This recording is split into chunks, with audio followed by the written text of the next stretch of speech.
If we can understand our emotions and learn to work with them, that's one of the biggest challenge we get into is reaction. If we can start to act rather than react, and that means a pause. That means literally taking something in, letting it settle, think about it before you immediately react. We have huge advances in technology coming on top of AI, on top of the things that we know about, and it's going to change our world very quickly. And the group says we are entering a time of no more secrets. Hey everyone, and thanks for tuning in. Here at Triangle Theory, we explore self-awareness, consciousness, and deeper layers of being a human. Through conversations that challenge conventional thinking, we invite curiosity, reflection, and new ways of seeing the world. Today we are joined by Steve Rother in the show, spiritual teacher, author, and best known for his work with consciousness, human evolution, and the collective intelligence known as the group. For decades, Steve has been sharing insights on humanity's energetic shift and the role each individual plays in shaping the collective future. In this episode, we explore where humanity is right now in its evolutionary journey and how individual consciousness influences the collective field, the balance between ego and awakening, and what it really means to live with higher awareness in everyday life. We also dive into fear, love, personal responsibility, and how to stay grounded while navigating spiritual growth in a chaotic world. So, if you're into consciousness, human potential, and spiritual evolution, I know I am, this actually applies to real life and you're in the right place. If you haven't already, make sure to subscribe and follow on Apple Podcasts and Spotify so you don't miss new episodes dropping every single Sunday. Massive thanks to those who supported us. We got excited things coming up this year, so keep your eyes on this space. Thanks for tuning in, and we hope you enjoy this episode as much as we enjoyed recording it. So without further ado, please welcome Steve Rother to the show. Thank you. Pleasure Amazing. to be here. Awesome. I wanted to start off a question, and through all of my research on you, and I do have your book on the shelf somewhere here. I was going to bring it down, but I wanted to start, if you could tell us about the group, and Sure. as you are a part of them, what the mission and value they are channeling to you. Yes, the group was very interesting to me. I started awakening. I was a general contractor in San Diego, so I wasn't into any of this stuff at all. I was very practical, very, when you're in construction, every other word starts with F. So I literally had to learn how to speak again, how to be able to communicate with people on a different level. But it was really interesting. My wife was very much into metaphysics. She was going to a Church of Religious Science, which is a very metaphysical church. And she dragged me along one time to a New Year's presentation that they were doing about how people would figure out the things they wanted to release from 1995 and what they wanted to bring in from 1996. And that's kind of what started the whole thing for me. We were doing some of these ceremonies. The final ceremonies were coming in, and I was just taken out, literally taken out of my body, standing there, tears flowing down my cheeks. We had like 12 or 15 people watching at that point. And that's really the first time I heard from the group, is they just took me over. After that, they literally started bringing information in, and that's the channeling process. I would sit there and I would type, and oh my God, in the beginning, the tears were they were overwhelming. Which is very difficult for somebody who's a contractor who presented all this masculine energy and all this stuff. So all of a sudden I'm living a different world, and the messages coming through were beyond me. That's the best way I can put it. It was beyond my knowledge. So one thing led to the other. I started putting it out more and more. The internet was fairly new at that point. We didn't have social media. We had chat rooms and message boards. And I started putting this stuff out on a message board, and people started coming back. And everybody wanted to know the same thing. Who are the group? Where are they from? And some of the people in this message board were starting to channel. Today, 3 of them are well-known channels. So we kind of all got started in a very similar place. So I asked the group, I asked these entities that were communicating to me, who you are.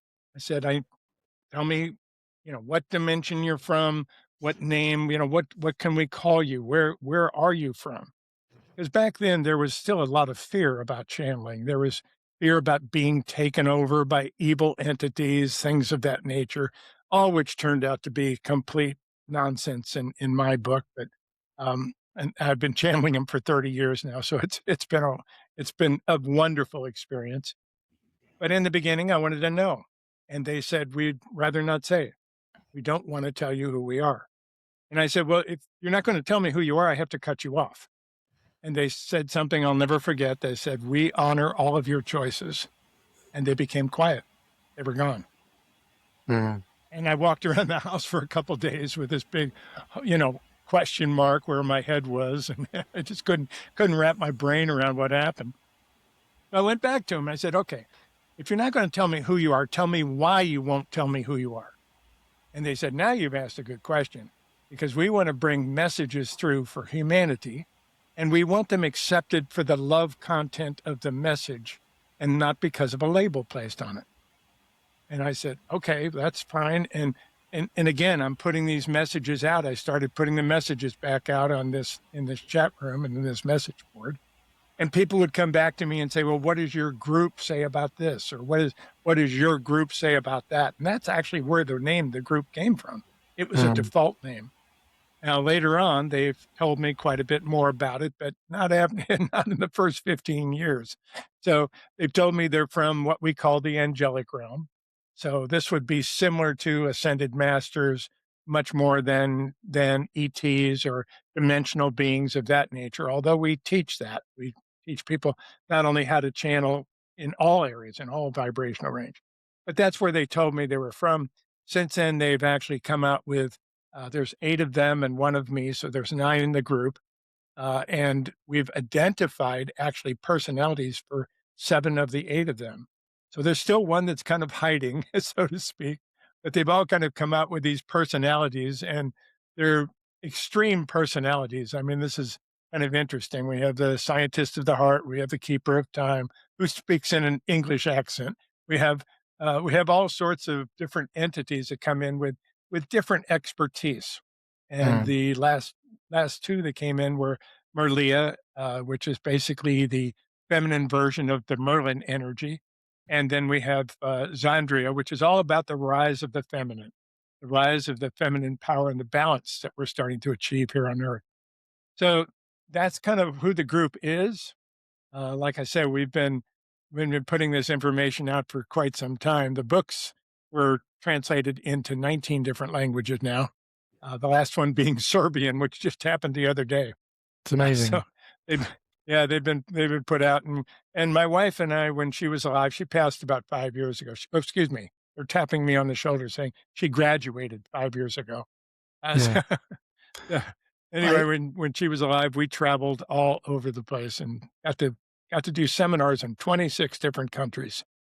That's it incredible. was absolutely amazing. I wanted to share. I absolutely love the way you describe saying that she graduated. I think that was a really beautiful way to frame her passing. And could you share a bit more on that graduated part, please, if you don't mind? Sure. Well, my latest book is actually called Crossing the Veil. It's coming out. It's available on Amazon for everyone now, but it's being looked at by a major publisher as well. And it's all about what happens to you after you leave this earth, what happens to you in your final stage of life.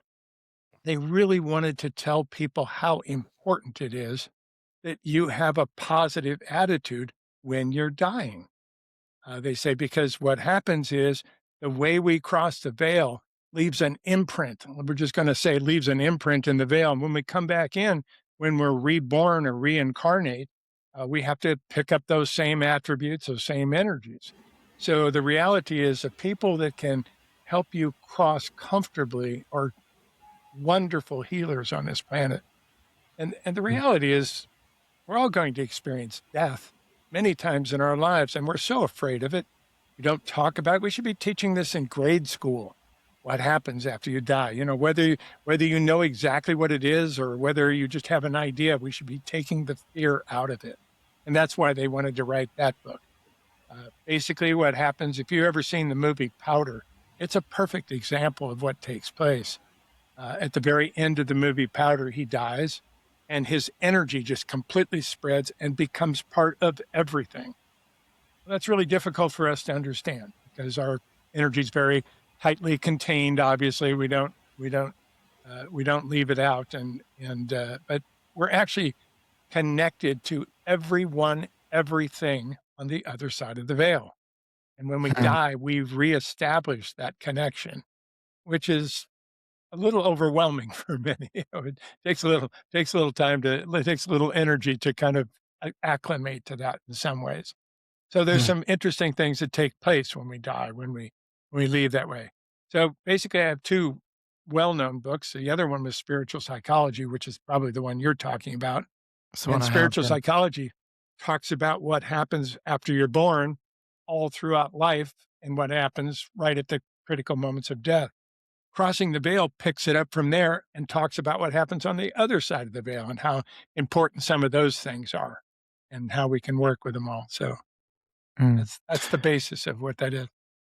I wanted to just quickly jump back and sort of go to the moment when you were first sort of conversing and what the information was from the group and just how you were channeling back your thoughts to them. Was it you were speaking out loud? You were speaking in your mind? What were those sort of processes? That's a great question. Really good. We teach a lot of channeling classes in different areas for different purposes, but we actually believe everyone channels. We we call it different things. When you're there and all of a sudden you've got this list of questions that you want to ask, and all of a sudden a new question pops in, which is perfect. That's a channel. That's basically the ideas that we get when we channel. So we go through a lot of those things in the very beginning. When I was channeling, I was bringing through things that I had no concept of. I didn't understand what the purpose of it was. It was all about empowering humans. In construction, we do a little bit of that, but not much. That's not the main goal.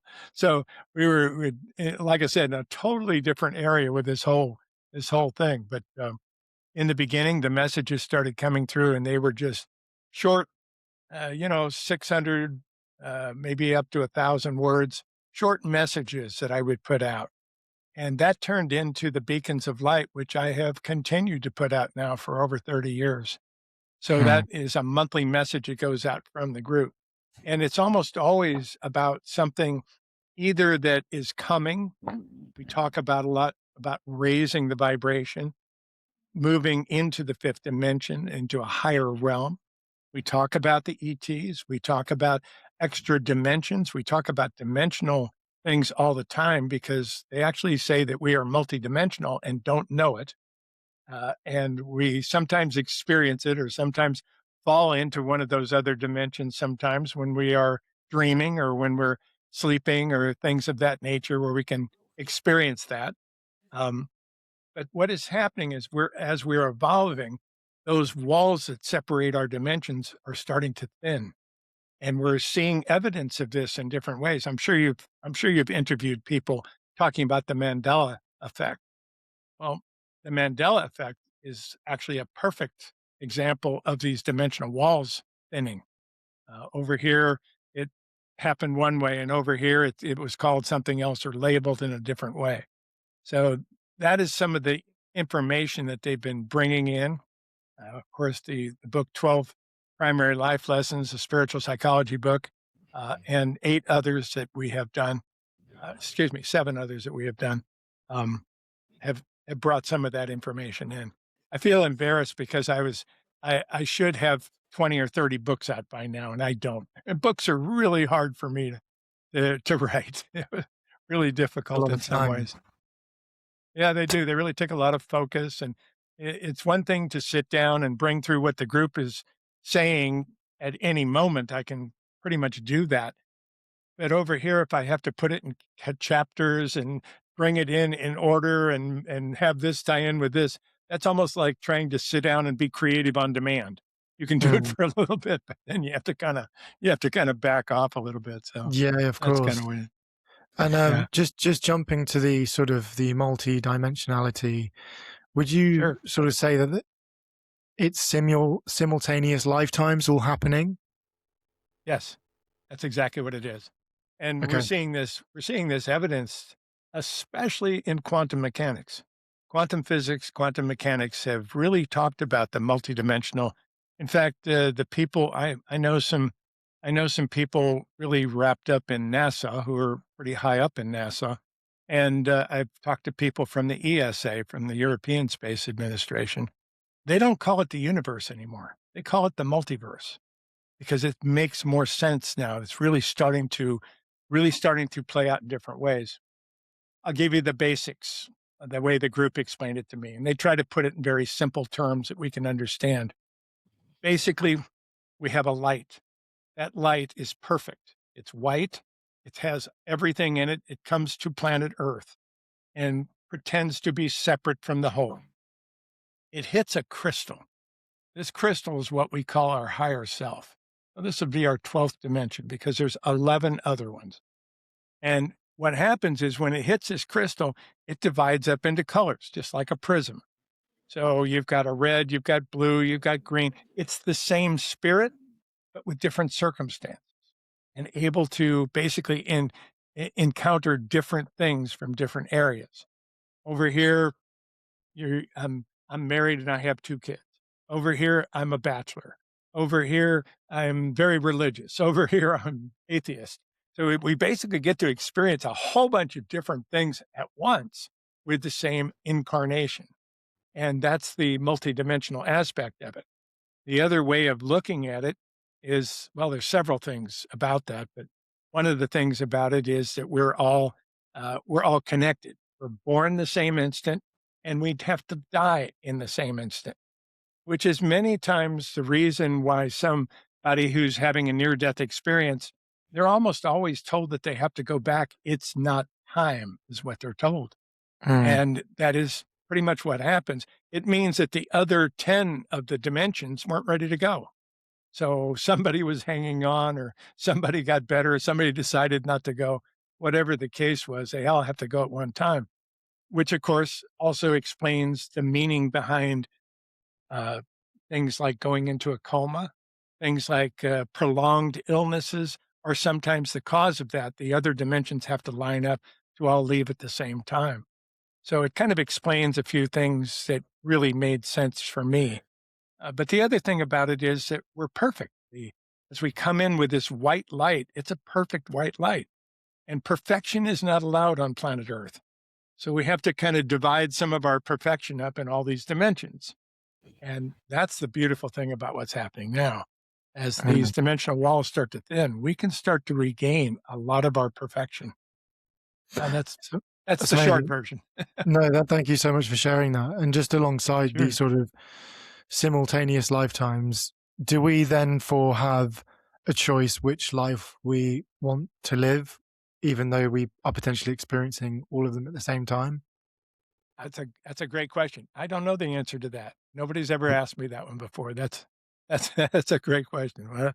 Well, we get to choose who we are in this moment, and we can change this life any way we want, and yet we rarely do. We tend to stay where we're at. We tend to stay where we learned. We tend to, a lot of times follow the path of our parents or our teachers or someone of that nature. We can change. We can shift. But typically not. Typically not. Is that therefore something that's already sort of set out in our sort of soul contract then? I do believe it's something we set up before we come in. Absolutely. The soul Yeah. contracts. Yeah. You mentioned in one of your interviews when I was doing research that really caught my attention. You said that when you was working as a contractor, you felt like the type of job wasn't supposed to be, you weren't supposed to be doing that sort of job. Hence you changed to what is that you're doing now. How people do you think could listen to what's more true to themselves and start doing what they're supposed to do? We all know what really lights us up inside, but many times we can't fit it into the brain. We can't fit it into, you could not have convinced me when I was in general contracting, that I would be traveling around the world talking about spirit. That was not in my in my choices at all. I wouldn't have dreamt that at all. So, but what happened is the more that I stepped into it, the more I realized that this was perfect for me. This was, and the group actually says that I've done this many lifetimes, but I didn't remember it. I didn't remember it till I was in my mid 40s. So the reality is, I just turned 75, and I'm kind of in the best part of my life here because of all this energy that's behind me. But the reality is that we all do this, and we can all change, we can shift. And what's taking place now is we have ways of actually integrating some of these things from our other dimensions, which we haven't had that opportunity before. Very confusing, but we can do so much with that. You know, we all have choices that we've had to make for our life. Go down this path, go down this path. And sometimes it's really difficult to weigh those out and to try and figure out what. But according to the group, anything that we don't choose, we have chosen in another lifetime. So we get to experience all of it, no matter which way we go. But we don't remember it until we die, until we start integrating those other aspects of ourselves. But that's even changing now because of the walls thinning of the dimensions. We're able to see a whole lot more than this. So that's part of what's going on. Yeah. S- So if the group knows what you're supposed to do, how is that then free will? I don't think the group was ever told me what I was supposed to be. The group gave me the messages and allowed me to do with them what I wanted to. I didn't have to publish them. I didn't have to put them out. I didn't have to write that first book. I didn't. Those were Steve's choice. That was my choice. So all of a sudden, I'm sitting on this. I considered it to be very valuable material, and I was sitting on it. I knew it was valuable because people were writing back, thanking me, telling me they had tears in their eyes when they read it. So I knew that I had something of value here. It was my choice to write the book. The group does not lead me down and tell me exactly which way to go or what to do. Um, but it turns out, I I never knew that I could speak publicly. And all of a sudden, I'm speaking public, and I'm pretty good at it. I didn't realize that back as being a contractor. I didn't have the opportunity to ever see some of those things. Now, why was I really good at it? Well, they say I've done it several lifetimes in a row and even worked with them in several lifetimes here on planet Earth. So that's kind of what happens with it. It just I moved into that area and became that teacher and became that energy of being able to put that stuff out. But it wasn't easy. And even my wife, even Barbara had difficulty with it. Here she is studying metaphysics and getting, all these studies and everything that she was doing and really learning a lot with it. And all of a sudden her husband starts channeling. She she didn't marry a channel. So, yeah, she married this contractor. So, the reality is we had a lot of adjustments. We went through we almost divorced, because it was very difficult for her to accept what was going on. Um, and finally, after about a year, I think it was a good year of doing this, she really started reading some of the material, and she realized, she says, "I don't know where you're getting this." I said, "Well, I'm getting it from the group. It's you can see that this is not me." And she said, "Yes, I can see that." And she ended up traveling with me, turning out and she was a great teacher because she would teach it in a different way. She carried the feminine energy really well, and she was very, very wonderful lady. And she would sit next to me on stage, and I would go into a deep channel. Afterwards, she'd kiss me on the top of the head to kind of bring me back. And then they'd start asking questions, and somebody'd say, "Well, what does the group say about this?" And I'd answer that. And then she'd say, "Well, let me tell you the other side of it." And she'd be able to bring in a whole different aspect of the same stuff. So it was really good. It was really Hmm. good. And we traveled internationally for 15 years. Every 2 weeks, we were in a different country, all over the place. It was amazing. except for the UK. We've never been to the UK. Come to the UK. You've been to the UK, not in this life, not in this dimension, I should say. I have even been to the UK, but I've never done a seminar in the UK. That's right. Not yet. Just sort of moving to sort of a higher reality and sort of how we can step into that right now. I just wanted to ask your thoughts on how can we get more access to that? Well, it's a question of practicing. It's a question of moving into things. It's like I said, I think we all have the spirit guidance within us, which is why I tend to call this spirituality rather than a religion or a belief system. It's about helping people to awaken that they have a huge part of themselves, which is divine, and to learn the techniques. Sometimes it's very basic things like meditation. Sometimes it's more of an aspect of bringing it through, learning to trust it, learning to channel yourself, learning to bring this energy through, and to be able to use it. But there's lots of techniques that we can do. We teach classes online quite a bit. Plus, I travel. I don't travel as much as I used to when Barbara was alive. She made it easy for us to travel. You know, when you travel and you have to come home and you have to catch up your wife on what happened the last 2 weeks, it's a nightmare. But when you travel with them, it's like your relationship's on the road. So it was a totally different situation. But for what we can do, every single person has brought in something special. And if we come to grips with that and we try to be honest with ourselves and try to find ways of bringing it out and practicing it, that's one of the ways that we can really tap into the spirit and really connect in different ways. Many people are healers, but they don't know it. They've never had the opportunity to practice it. I do sessions with a lot of people that come to me and sometimes and say, well, I'd love to do what you're doing, but I don't know how to do it. And the group says, no, you're already doing it. You've got your degree in kitchen table counseling many times over. Your friends all come to ask you questions. That's a healer. That's exactly what you're doing.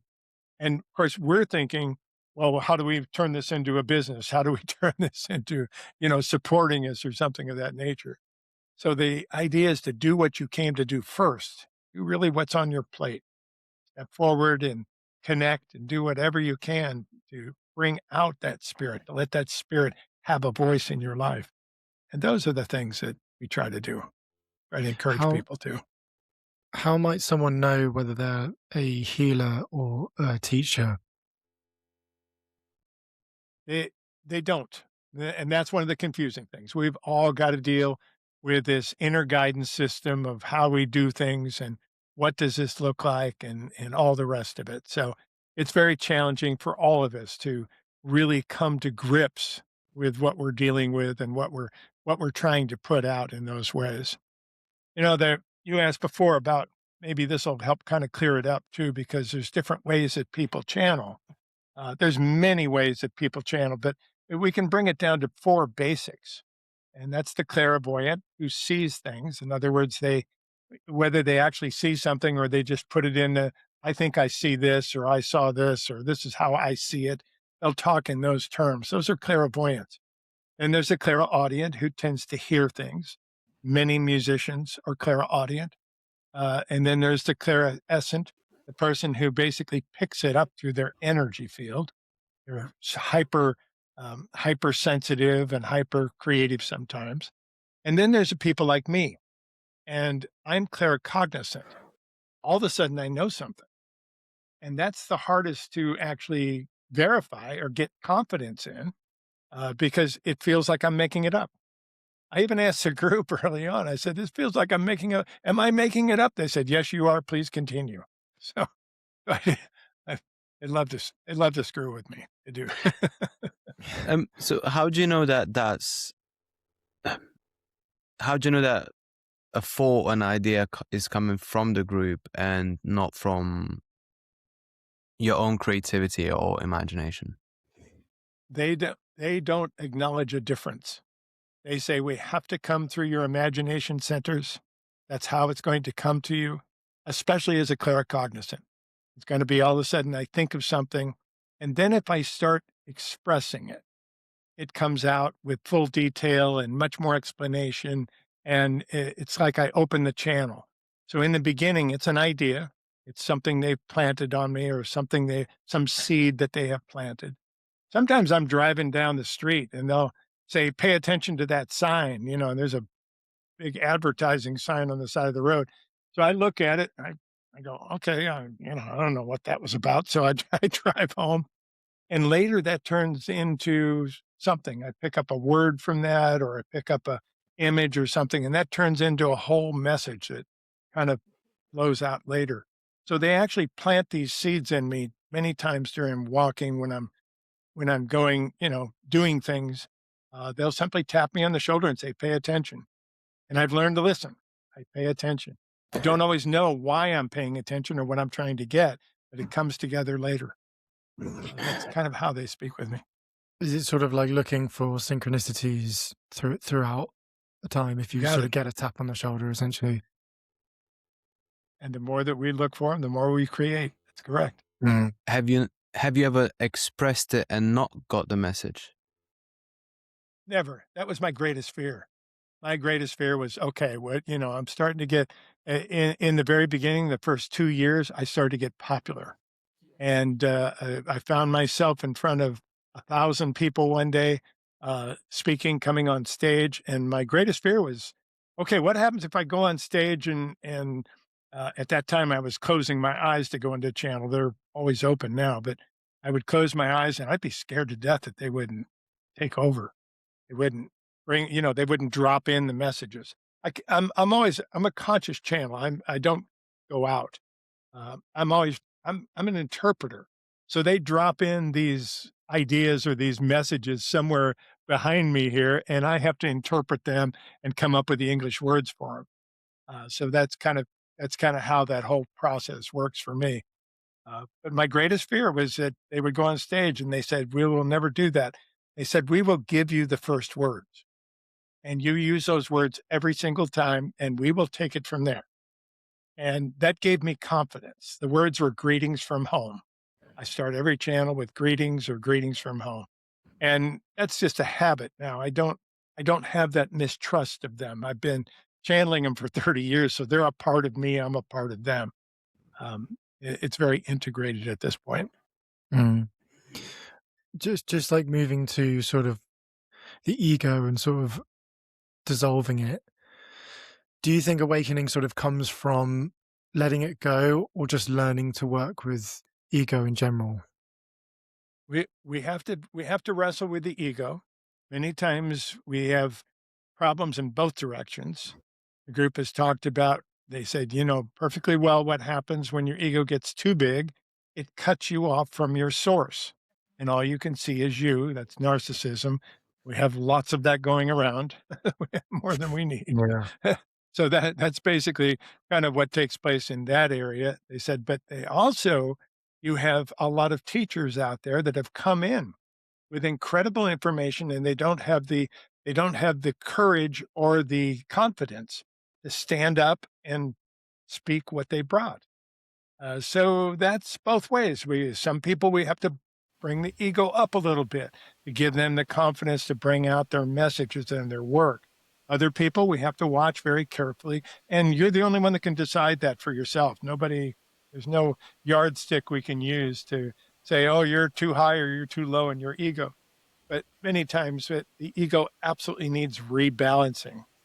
And the more that I was able to not worry about what people thought, which is my ego. That's my ego. When I'm on stage and all of a sudden the group says something and through me, and I'm worried about what people are going to think, they'll drop it. They'll cut off right there, and I'll be by myself. So I really had to practice just being the vessel, not judging it, and that just opened up so much for me and allowed me to evolve. Because I was very stuck, very stuck in my world, and I thought I knew what I was going to be when I grew up. I didn't, but it turned out to be very magical. So the last 30 years of my life have been magic. It's incredible, and just moving to that, was your sort of mindset already sort of open throughout sort of your life before that moment when you were 40? Were you already sort of viewing things a bit differently to the world, or sort of having a bit more of a different kind of open mindset? Yes, I was. Yes, I was. And it was just before this. I mean, probably the last 6 months before this took, I read a book by Ruth Montgomery. And Ruth Montgomery was a very famous channel back then she was the first person that talked about walk-ins and people coming in different ways. And she was very much of a channel. And I read one of her books and I was fascinated. I tried to pick up another book from Jane Roberts. I tried to pick up another few books. Not all of them resonated. I couldn't get into them. I don't know why, but there were certain ones, not that they were wrong, they're beautiful material, but I really had to find my resonance, my focus of what it was. And I think that set the energy for what was happening. And I also found the Cryon material, which was Lee Carroll's energy. And Lee and I became good friends for many years. We lived in the same city. We lived in San Diego together, and our wives knew each other, so we got to be kind of good friends too. And he was a very well-known channel even back then. So I kind of had a role model. I had some energies that I could follow when this happened to me, but I was never expecting it to happen to me. Never. But there it Right. is. When you describe the group of nine, are there any other groups that trying to send a different message to humanity, or is just one group that uses different sort of people to send that specific message? There are billions of entities that would love to have a voice. Absolutely. And yet, for me personally, I am tied in with this group of nine, which includes me. They said we have been doing this a very long time, not just on Earth, but in different places. And apparently, I'm the Earthling that gets to experience the Earth side of it and I consider myself to be the spokesman for the group. So I'm the one if we're doing an Earth game, I'm usually the one that gets incarnated. The rest of them stay on the other side of the veil. The rest of the group has never incarnated on Earth, but they have incarnated in other places. And some of those other places, I've been on the other side, and we've been working as this group of entities for quite some time, they say, which of course You I have say no memory of. you say other places. Are you referring to different planets or dimensions? Yes. Yeah, both different dimension. We have, even in the first book, they gave an illustration. I actually have a picture with my finger held up on front. They said, when you look at your finger, your brain tells you there's nothing between your eye and your finger, and there's actually whole worlds that can live in that space in slightly different vibrational patterns, just like radio stations. We have billions of radio stations, all on slightly different frequencies because and you can't hear the one from the other unless you're tuned in exactly to it. That's kind of where we are. We have all these, most of the ETs that we have today. The group actually says they're actually extra dimensional. They call them EDs because they're extra dimensional. They have the ability to shift dimensions, which is why they seem to come in with whatever spacecraft or whatever they're doing and seem to violate our laws of physics. It's because they're actually moving between multiple dimensions. And when they shift and disappear, that's literally a dimensional shift for them. So we have a lot of these that are crossing over, especially today. It's not going to be that long before we learn how to do that. And this is all exploding in a very short time here on Earth. Hmm. What does holding a higher vibration look like in real life, in like everyday life? Well, we have different emotions that we go through.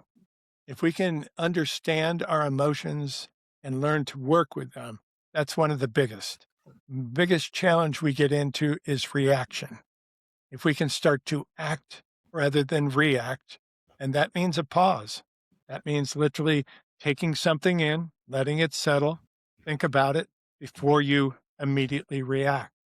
Sometimes that can be just a few seconds, sometimes that can be days. But that's one of the first things that we try to remove people from. You know, we're conscious creators, so we create everything in our world. We don't know that. We can't see it. That's well hidden from view. That's part of the game of pretending to be a human. But we are conscious creators, and some of the things we teach are simple. For instance, I get a letter. I got a letter I see from the return address. It's from our taxing authority here in the United States. It's from the IRS. That's a scary letter, no matter what. So you've got things you can do. Right off the bat, you'll tend to go into fear before you open up the letter. What you're doing is you're creating that fear to come true. So we create out of fear just as much as we create out of anything. So some of the exercises we do are simple. Go ahead, open the letter, but before you pull it out, decide that it's going to be something positive. Decide that no matter what it says on that letter, that it's going to end up being something really positive in your life. Then you pull out the letter, you find out you're being audited, you're doing all this other stuff, and it ends up turning out somehow that they end up owing you money. Literally, these things can work because we determine where we're going, but we get so much into the reaction of things, into the fear of things that we don't consciously create. And that's really the piece that we're looking at trying to do. Learn how to create our world one step at a time. And we start with the small things so people understand them. Can we truly manifest everything that we want? We can, and yet we rarely do. Number one, most people are very uncomfortable with accepting. They literally create wonderful things, and then they have difficulty, again, balancing ego sometimes. Oh, I'm not really worth that, or all of a sudden, and again, I'll go back to Barbara, my wife. I live in Las Vegas, and I was really worried when we moved to Las Vegas because she liked to gamble. But she would always win. She'd go in these places and win, and the concierge of the casino would suddenly be standing around watching her because she was winning on a slot machine of all places. So really difficult to cheat on a slot machine, but they're trying to watch her to make sure she's doing because she's winning and winning and winning. And I really sat down and asked her. We did a whole channel on this one time, and then she told her story afterwards, which was really beautiful. And she talked about the fact that she just expected to win. She was absolutely expecting to win. And she also said, sometimes people create these beautiful things and then they hit the universal energy and they come back to them and they step aside because that can't be for me. And Barbara is standing there going, I'll take it. So there's some people that literally line themselves up with these creations. And she was one of them. And we call those people lucky. Well, are they lucky, or have they created a mindset where they can pick all that stuff up? That's really what that looks like from our perspective. And when you look at sort of mindset, manifestation, affirmation, that sort of putting yourself in a mind frame that is already there, accepting and embracing the things that we want to create. Correct. That's it. We have to balance the head and the heart. They're both important. We have to have the right thoughts about something, and yet we have to really be on board in the heart. And if we follow ABC, we buy a book and it says, just do this, do this, do this. And your heart is just going, I don't know if that's going to work. It's not going to work. So you basically, and you have the other thing of, well, I really want this, but your mind can't wrap itself around how that can happen. This is a balance. We have to balance both the head and the heart in order to manifest. But we manifest all the time, all the time. How to balance mind and heart? And if your heart says one and the mind says the other, how do you balance them, or vice versa? Well, that is the big question. We have techniques that we use here in some of the classes that we work with to simply check people. What do you feel about that? What do you think about that? separate the two to begin with. It's okay to separate them. And it's okay to find out if one's different than the other. That's fine. Because you have to really be honest with yourself, not what you want to be, but what you're really feeling, what you're really thinking. And those are some of the questions. It's a very basic question. What do you think about this manifestation? How do you think that's going? Not that we need to go A, B, C, D. We can just say we want the end result. That's fine, and focus on that. We don't need to tell spirit how to manifest something. In fact, many times we limit spirit by doing that. But at the same time, we hold that energy in our head about what that feels like, what that looks like when we manifest it, and then we really check the heart. Am I really on board for that? You know, people do this all the time with money. And sometimes they've got this guilt about making money and it keeps them from making it. It keeps the basic idea here is that if I make money, if I make more than I absolutely need, that means I'm taking it away from someone else.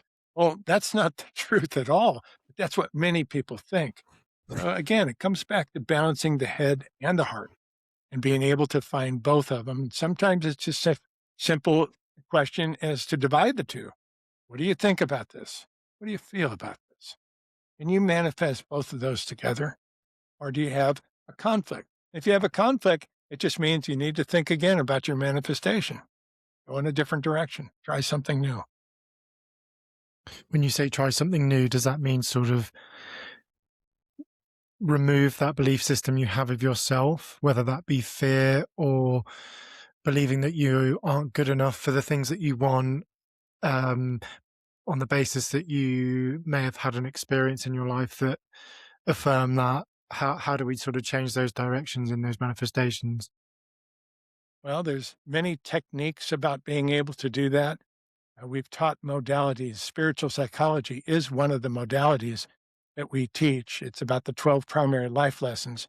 And it basically shares with you a way of looking at yourself and kind of categorizing yourself so you can see where your strengths and your weaknesses are and things that you've come in to work with. Sometimes somebody will come in with a life and they'll have the same problem over and over and over again. One relationship, another relationship, another one, and they'll have the same challenge over and over and again. And this kind of explains a little bit of why and what they were thinking as a spirit and how their spirit was trying to move them in one direction or another. Once we become aware of that, we can start enveloping that in our lives. We can start waiting for those feelings, waiting for that validation, and moving in that direction. Because we all deserve to be happy. We really do. We deserve to be abundant. We deserve to be happy. We deserve to have the things that we want in our lives, not just the things we need, the things we want. And that is doable for all of us. There's enough for all of us to have that. There's no lack when we have that kind of mentality. I don't know if I answered your question specifically or not. Yeah, no, you did, and you answered it beautifully. I also wanted to ask in the sense that being incarnated here and being here for many times, right? What's the end goal in the sense that the result of all this in terms of the purpose? Is it because the more we reincarnate into this dimensional plane that we sort of gain more experience and that heightens the sort of like the higher dimensional realm of consciousness? Is that the sort of sole purpose, to keep reincarnating here? Yes, that's exactly it. We evolve. We evolve what we call the core personality. The core personality, we've seen people that will laugh through life. We'll see people that will absolutely enjoy their life. And sometimes they're masters walking on earth. Now, we think of masters as people that we have to listen to, people that are going to write books, people that are going to stand up on a podium and teach us all. Sometimes they're just walking through life. But that is the idea. Every incarnation, we take all the good, all the bad, because there is no good or bad, but we take all the things that happen to us in our life and we reevaluate them. And religions have interpreted this as the judgment day, Well, there's nobody that judges us but us, so that's I don't completely agree with some of those aspects, but in reality, we do go through all those things, and we decide, "Okay, this one, I'm done with this one. I really I think I figured this one out. I don't need this anymore, so I put this one aside.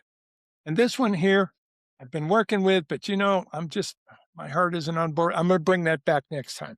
So you decide what you're going to be bringing back every time, and you do it.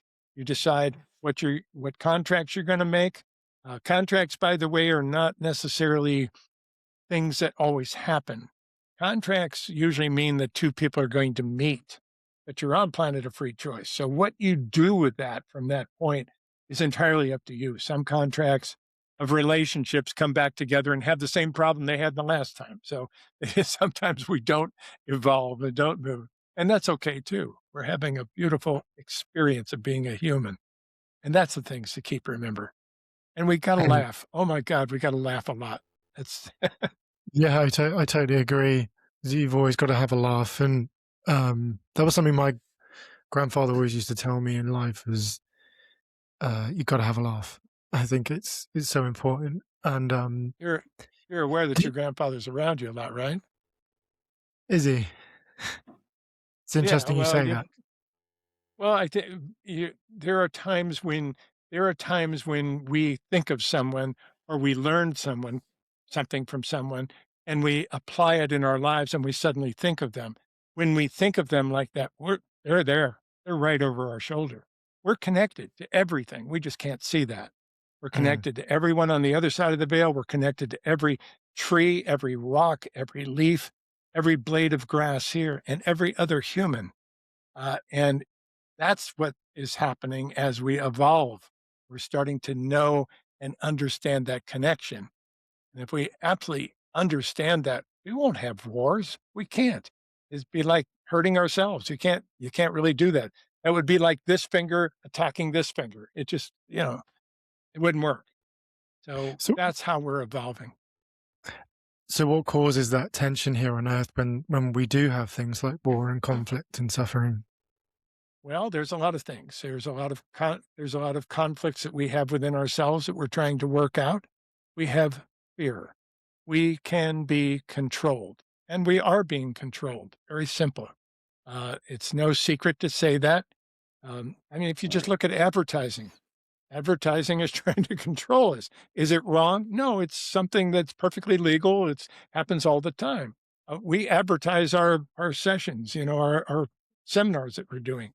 So it's not wrong, but learning how to do that and really with the technologies that are coming along, I mean, if you understood what happened with Cambridge Analytica, Cambridge Analytica disappeared after it was uncovered in the UK. But the reality is that technology didn't go away. It went underground. So there's all sorts of things that are happening to this planet to divide us. And it's happening in so many different ways because when we're divided, we can be controlled. If we're together and talking to each other, we can't be controlled. So that's part of what's happening. I'm not worried about this. The group isn't worried about it. They say humans are very intelligent animals. We will come to resolution and understand what's happening. And it's not that there's good guys and bad guys. There's, like I said, none of these things that are taking place are illegal. The other thing that's happening that is going to change everything is this technology. We're about to experience something that's going to be 10 to 100 times what happened when the first computer came on board. It changed our lives. And of course, now we're carrying those computers around as cell phones. And if you ever walk into a doctor's office, everybody in the waiting room's on their cell phone.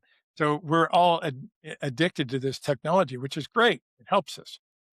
But we have quantum computing coming. We have ternary computing coming. The Chinese have just discovered a huge thing for analog computing, which we thought we were done with. They're finding ways of speeding that up. We have huge advances in technology coming on top of AI, on top of the things that we know about, and it's going to change our world very quickly. And the group says we are entering a time of no more secrets. Now, if you look at that from the spiritual standpoint, that's like being home. Everybody's connected, everybody knows everything about everybody else, and it's wonderful. But that's not how we built our Earth. We built planet Earth on secrets, even businesses, everything else. So what's going to happen when that takes place? Well, it's right in front of us. Um, I have a website. Websites use SSL certificates, which are secure socket layer certificates that basically say, I am who I think I am, or who I say I am. And I can buy one for 5 years. It's good for 5 years. They check out who I am. They check out all the stuff. They give me the SSL certificate. That's what happens when you type in HTTPS. That S is the secure socket layer that activates it. And the interesting part about that is we're being told now that those certificates are going to have to be renewed every 3 months because of this new technology that's coming along. And we're seeing hacks on a daily basis. Right now, Russia is completely taking over the internet very quietly, attacking banks, attacking infrastructure items, all sorts of things to try and get into, not just Russia, but Russia happens to be leading the way right at the moment. We did it in the United States. Almost everybody's done it in some way, but it's happening on a very big basis now. And our world's going to change as these new technologies come in. They're all leading us towards something better, but the transition from here to there is liable to be pretty rough. So that's why they want to kind of mention it, bring it forward. Again, not as a conspiracy theory. This you can see happening. You know what quantum computing is. It's available now. Google's made theirs available. There's all sorts of them that are available to people now at reasonable prices. So all this stuff is, an AI has worked its way into everybody's field, even if we decide as a collective that it's somehow wrong or we need to control it. The genie never goes back in the bottle. We never have gone backwards in technology, and we won't here either. So the idea is to embrace it. It's also going to create some wonderful things for us. So those are the things to keep in mind. But that's kind of where we're at. Thank you for sharing. Do you believe that we have a choice to reincarnate here if we choose, if we want to? Absolutely. Yeah, we decide. Most of the time when we're on the other side, and it's difficult to say that because there's no time on the other side of the veil. So all these human expressions don't always fit. But there are beings that are waiting to come back in that want to be here to make a difference, especially right now. Everybody that's here on the planet holds a piece of this new world that we're building. They hold the blueprints. They're all here. So we have the capability of doing it, but we absolutely have a choice. And most of the time, we want to come back in pretty quick. It's kind of interesting. But it's a difficult transition. We have pain on this side of the veil. We don't have it on that side of the veil. I'm just curious because just a moment ago when we spoke about Rupert's granddad, you mentioned that he's still here every time you think about your loved one who graduated. They're still here with you and they're looking at you. But then if they decide to reincarnate, can their soul still be with you and in a new body at the same time? Not actually, but we create what we need. In other words, if we're looking for something, if we're looking for guidance, and we ask Grandpa for guidance, and Grandpa's energy shows up, even though he's reincarnated, that's entirely possible. So it's very difficult for me to explain that. I have a very scientific background myself. I'm very technical. I built most of the computers here in my studio. I have a job that pays for my toys, basically, is what that is. But basically, we've got a lot of that going. So I don't understand what I just said. In other words, that doesn't completely land with me in the brain, but that's how they answer it. They basically say that we have that energy, we can draw upon that energy as our memory because they were part of us. but they are reincarnated, and their spirit is now a 3-year-old child. Yeah, it does happen. Mm. Can can animals do the same? I'm sorry? Can animals do the same, like our pets? And Animals are the same as we are. They're on a slightly different vibrational pattern, but when we go home, when we die, we're met with it's just like they're part of the family. You can't you can't degrade animals because they live in a different realm than we do. They're conscious, they're creator beings, they have spirits just like we do. They're on a different level. They communicate in a different way. They work in a different level than we do. But especially the domesticated animals, they're here for us and we're here for them. So if we create that for them, you bet. But they're absolutely they've got spirits. The interesting thing that can happen too, since you said that, is there are times when a human spirit can oversoul an animal. In other words, a young girl is very close to her grandpa, and her grandpa gets sick and dies. And she's really missing grandpa. And this cat that she's had all of her life suddenly starts looking like grandpa. Well, it's because grandpa can actually oversoul the animal and be in her presence for a while. So that happens. That happens as well. We do crossover. We do other things, but um, and I know we eat animals, but we also eat plants, and plants have consciousness too. So there is an evolutionary process that goes through this whole thing. I personally, I'm a vegetarian, but that's a personal choice, not having to do with not wanting to hurt animals, because some of those animals put themselves here to be evolved into, to be integrated into a higher vibration, even by being eaten, by being Mm. incorporating their energy in that way. I know that's really sounds horrible, but that's the way the group talks about it. Um, N- It's but if we it's treat them kind, if we treat them well, then they even do that better. it's really beautifully put. I wanted to sort of touch on time and leaving this dimensional realm. So when we graduate and having a choice to reincarnate and come back here, because once we've died, we're not bound by time. So Correct. we can choose to live past, present, and future. So this timeline now that we're in, the one that I'm speaking to you right now, is that potentially a timeline that's already happened? And actually, Yes. once I die, so essentially my soul, once it leaves this dimensional plane of existence, that essentially like my time block right now is already past and gone. You're and they correct. haven't started at the same time. Yeah. That's correct. That's correct. It's very difficult for us to understand infinity. Infinity is the other side of the veil. And we can think about it as a circle that doesn't have a beginning and an end. We can think of it in a lot of different aspects, but we can't really understand something that has no beginning and no end because we're on the other side of that.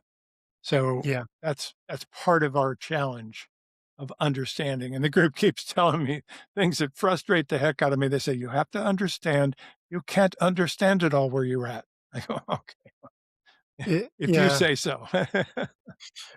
Would you also say that part of the human purpose, because once we sort of severed that tie and come into this dimensional realm, we've sort of forgotten Right? that wider sense of consciousness. So would you say a part of the process, therefore, is to sort of understand where we're from? Yes. If we have the larger picture, which is what the group loves to bring in.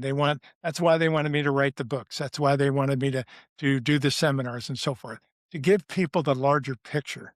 Because if we understand where we are in this process, it's so much easier for us to go through even what we call difficulties, some of the challenges. There's times we talked about spirit contracts, soul contracts on the other side of the veil. We make those contracts. We look across the table and we say, okay, you and I have been together before. Will you be my first lover in high school and change my life and do everything else and we'll be happy and so forth. We look over here and we say, will you be my first business partner and will you steal all the money so that I can learn something, learn acceptance, learn forgiveness.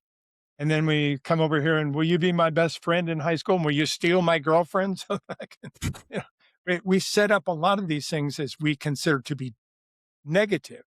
So many times when these really negative things happen to us, even traumatic things, they lead to something better down the road.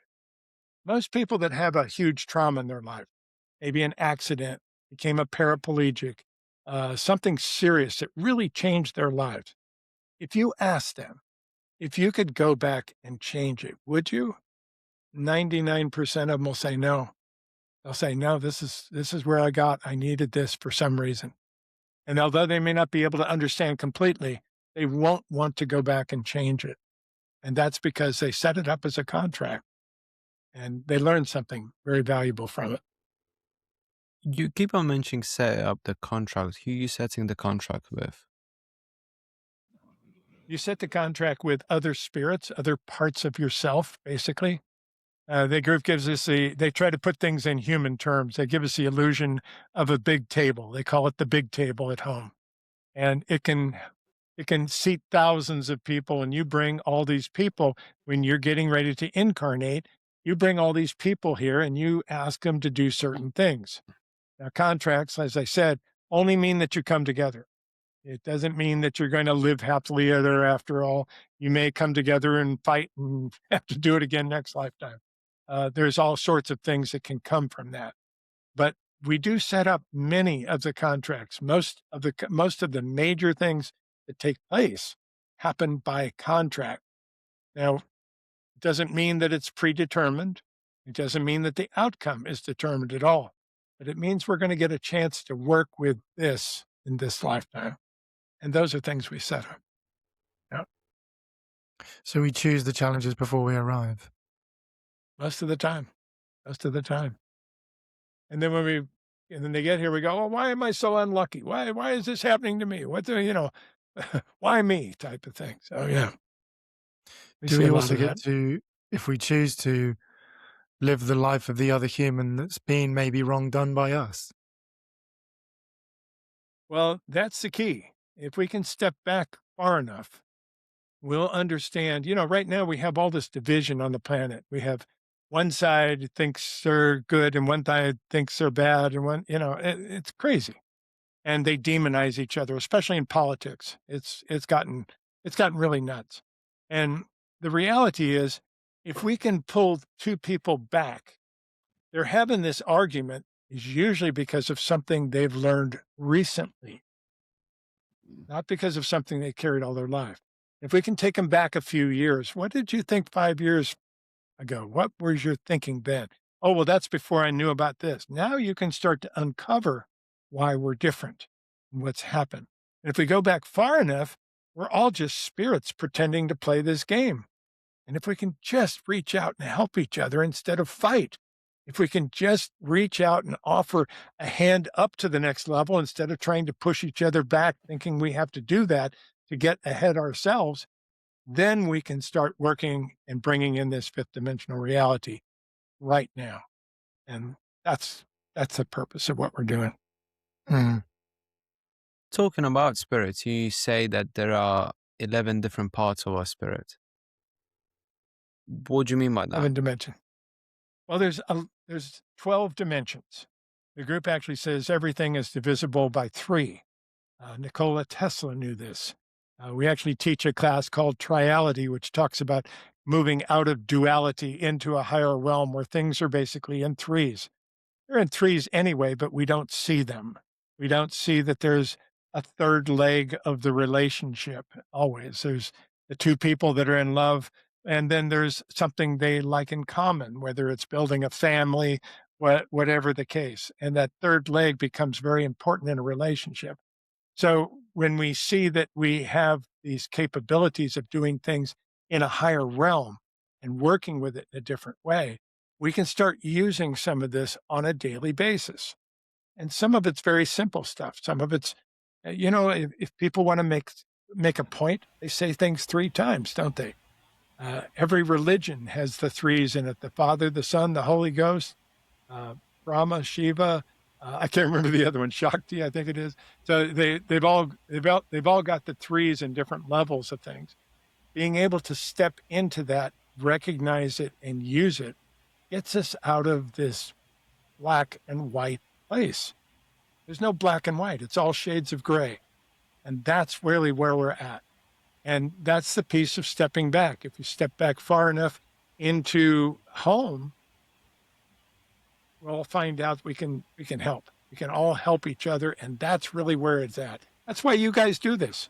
That's why you do this sessions of yours.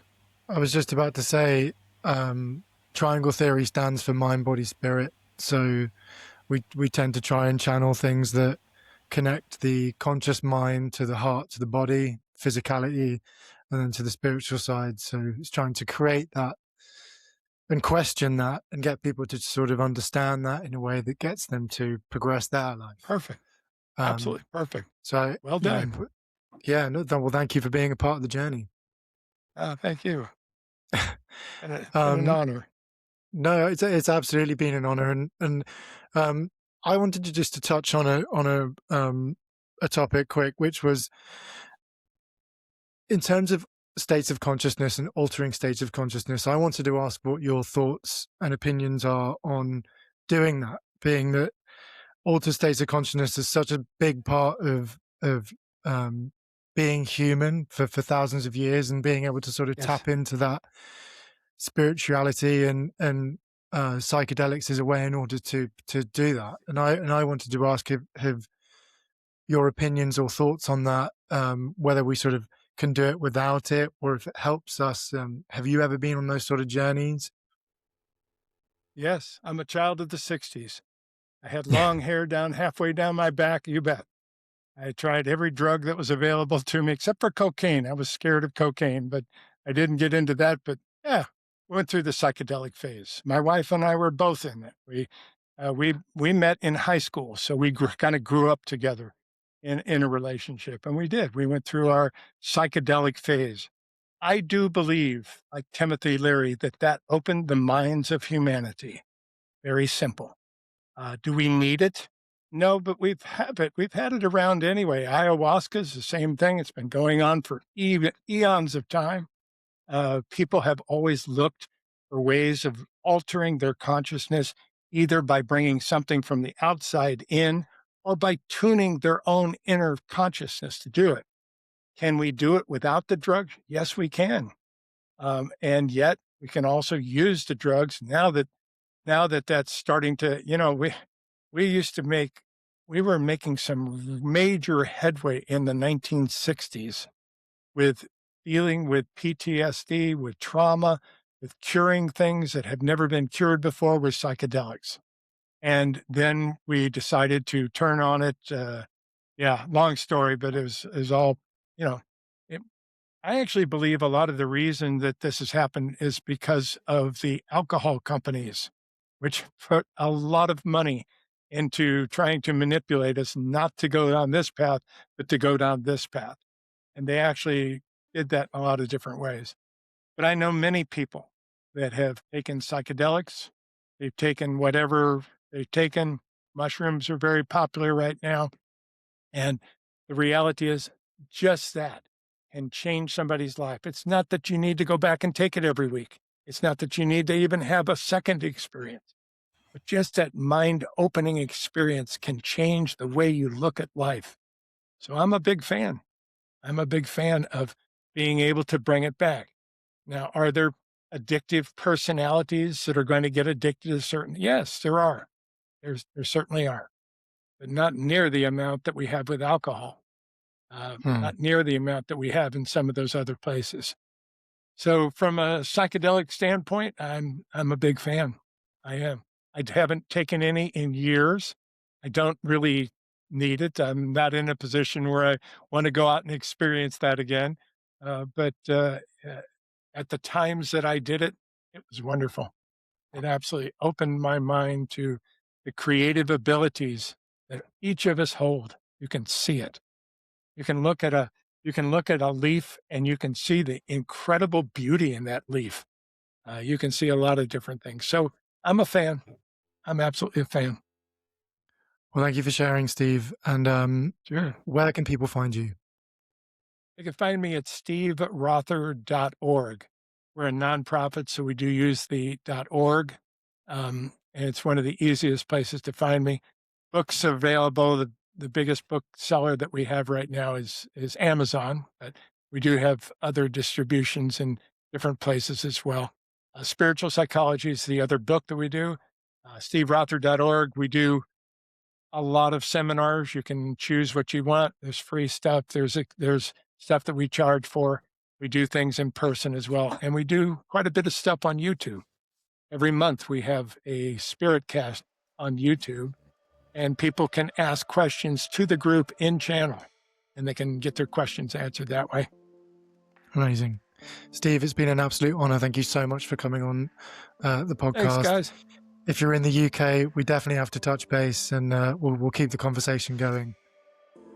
It certainly will at some point. And keep up the great work. You guys are right on target with it. Good job. Amazing. Thank you. Thank you so much. And my heart to yours.